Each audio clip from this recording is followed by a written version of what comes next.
स्त्री हम तुम सीतार उत्तर शुणा से कौन कहला ना ना ना आम ए पूरा बुली भोग कर बुलवा चारिड़े बुला ये दायित्व काम अच्छे ताने बुझिव तार रजगुण तार विवाहला परे जदि तुम बापा माँ को साइड साइड रखा चाहून आम भोगरे रही बुलाबुली करूँ गाँव केत वर्ष पर पिला छुआ करूँ तार से भोगी भोगी रोग भय संसार उड़ी रजगुण जेड़ेदेव तम गुण मारिदेव भांगीदेव तेणु त्याग ना ना ना यहाँ मोर अभाग्य गोटे माँ को छाड़ी आउ गोटे बाप माँ आसला आउ गोटे माँ पाइली तार दुहिता दुई कूलर हिता बाप माँ को तो भल पाऊँगी आउ गोटे बाप माँ भल पाइली तेणु मो पाखे जोड़ी माँ रही मुझे दुई कूलर हिता हेरी पिता हेरी नहीं तेज ये हूँ आध्यात्मिक लक्षण ये अभाग्य कार अच्छी ये बाप माँ को सेवा कर जदि जान जाओ मो चाकरी जाओ चली जाऊ किंतु मो बाप माँ को पाखे रखी प्रथम परीक्षा पास विवाह है प्रथम प्रश्न नहीं तेणु तुम जानवे जनक इंटेंशन कौन जनक उद्देश्य कौन पाखे रखा चाहूँगी स्वामी द्वारा करेब चा उठला से शोथ सामग्री चा कर बेड़ी सेटा भोगी हम ना कौन स्त्री हम ना स्त्री स्त्री पत्नी एवं समाज में ये भाव सी विभाग जंगल त्याग काठ आण रोसे कर बड़ कथा आजकल तो सब रेडीमेड दे दे बापा दिए सब कौन गैस चूल्हा नहीं जा बड़ खट नहीं जा सब बढ़िया गंजी नहीं जा तेणु भोग सब जोगे जा जंगल कौन भोग अच्छी तेणु से बड़ कष्ट बड़ त्याग गाई काठ उठे आठ निजे खुशी खुशी कुटी कुटी रोसे कर जंगल कौन अच्छी तेणु जो कष्ट ये त्याग दिजन जाक त्याग रही सागे सागे ये हो सुधर दिला से विमान विमान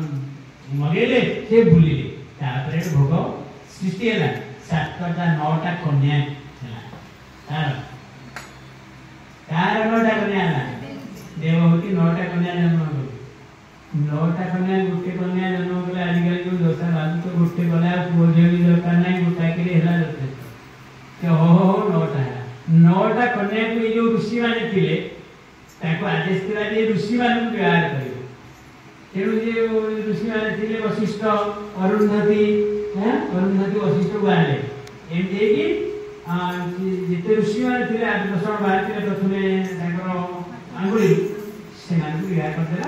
गोत्र आरंभ होगा आम जो कहे आम कि गोत्र भरद्वाज ऋषि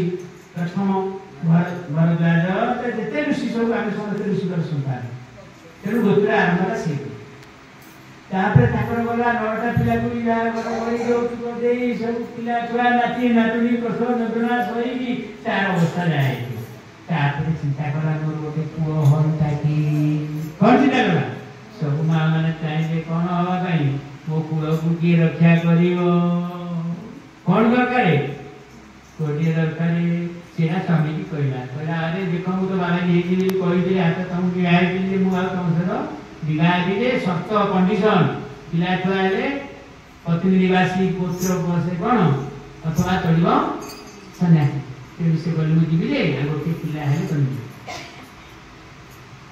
कहले पिला करने को संतान सुसंतान अभाव 10 से व्रत कर वर्षे व्रत कर कौन व्रत आईस खाइब ना हाँ संयम अमावास्या एकादशी एगुड़ा सहवास करना इत्यादि इत्यादि जहाँ व्रत कथा नारायण को ध्यान रही नारायण गोटे गोटे पुत्र हम एवं ये व्रत कर संयम करके निजन जाक मन शुद्ध करके ध्यान धारणा रही सहवास है कपिल कपिल ना लिखा रखा हरे कौम ब्रह्मरसम पीवंती कपि जी ब्रह्मरस परमात्मा आनंद रसरे अमृत रसरे नित्य निमग्न था सब ध्यान मुक्त था कपिल क रसम पीव लय पूरा तन्मय तल्लीन होती से भाव जी गोपी गोपी माने कृष्ण रस गोपन पीवती गोपी कपि माने हनुमान जी राम रस पी सारी मस्त होते सी होती गोपी से भाई कपिल ये कपिल भगवान धीरे धीरे बड़े से जन्म है समय जो बापा कहले देख पुत्र निवासी पत्नी पास अथवा चलो सन्यास मुझे कर्म रुचि कहीदे तुमको तेणु सी चलीगले ये घरे रही माँ पुओ किए रहे माँ पु पिला टे बड़ होगा माँ का सुना जन्म दायित्व नहीं बड़ होगा माँ प्रश्न कर बाप तमें तो भगवान जन्म जड़ सहित एकाठी गंठी पड़ जाए से पोड़ीदे सी खाली चेतन स्वरूप आनंद स्वरूप मुक्त जन्म ना ज्ञानी माने से रसरे से अग्नि ज्ञान अग्नि देह अग्नि भीतर जीवकोश चेतन स्वरूप मस्त होगा प्रकृति इच्छा ना लालसा ना से मुक्त होगा यहाँ कहते सांख्य तत्व किए कपिल मुनि बोले आज्ञा सांख्य माने कौन सांख्य माने संख्या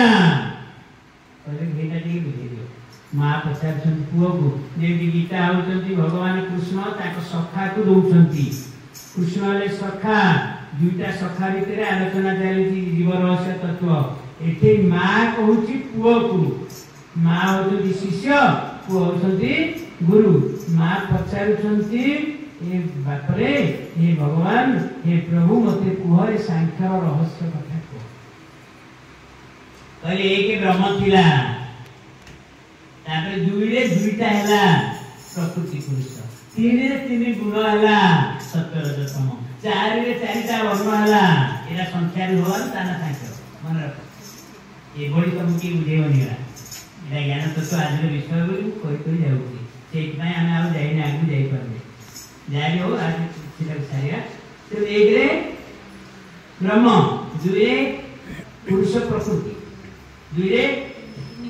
ये बहुत भाग नबा टिके मजा लागे नले सोई पड़ियो तमे एक रे ब्रह्मानु ब्रह्म एक रे से निर्गुण निराकार ब्रह्म निर्गुण